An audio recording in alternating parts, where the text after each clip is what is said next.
I mean, Austria now in Europe now has mandatory vaccinations by February 1st. You have to be vaccinated, or you could potentially go to jail or face serious fines. Germany is locking down the unvaccinated. Even though Germany has 70% vaccinated and they have the highest cases ever, they are locking down the unvaccinated in their country. So I only see these things getting worse from here. And people talking, like you were just talking about New York and all these things. People ask me, they're like, why are you always talking about the COVID stuff? I spend a lot of time on my social media and on my show talking about the COVID stuff. And it's like, because this is the most important thing. This authoritarianism that we are seeing, it has happened before, and this is the most important thing that we have to talk about and do not comply and not complying, having no compliance with people who want to inflict tyrannical agendas onto me. I will not let them. I will not let these people do it. It is scary because there's so many people who don't realize that is what this is about. Like, I was just talking to my boyfriend earlier, and he was, he was like tweeting at this girl. She does movie reviews. Her name's Grace Randolph. Like, she has a big following, very like well known in this sort of like geek sphere, and he like commented, she tweeted out like, you guys got to get vaccinated, it's free, it saves lives, just like classic plug for the jab. And he was like, actually, I know more people who've been injured and died from it than who have actually died from COVID. And she just wrote back like, that's bullshit.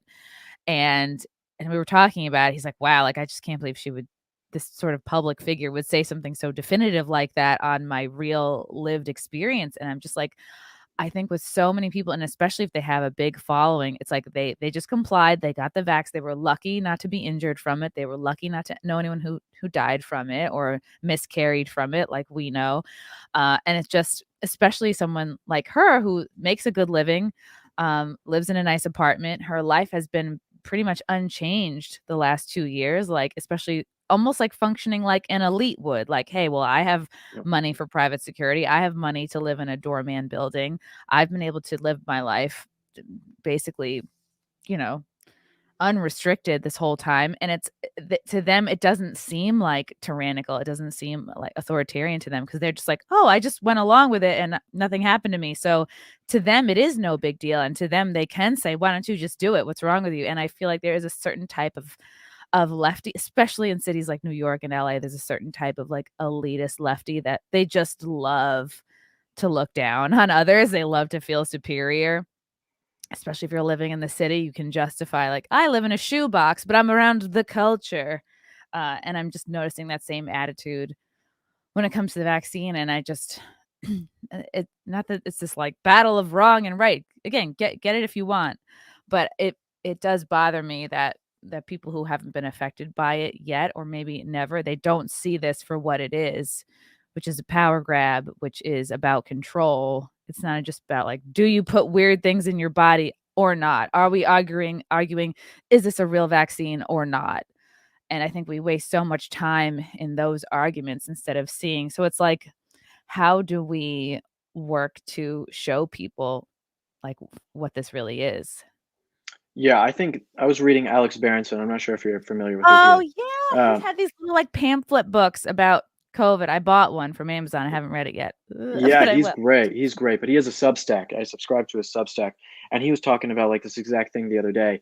And he said that when you are talking to people about the pandemic and the vaccine, and you don't need to get into all the nitty gritty of the 1 in 27 young men are having myocarditis from the vaccine, or even all the numbers and all that kind of stuff. We need to ask people and say, if the vaccines work, why is this still happening, right? And talk to them about this and just get into a basic conversation with people and understand that. And when it comes to people saying, well, it's the new variant, and it's caused by the unvaccinated, you have essentially with a flu shot, okay?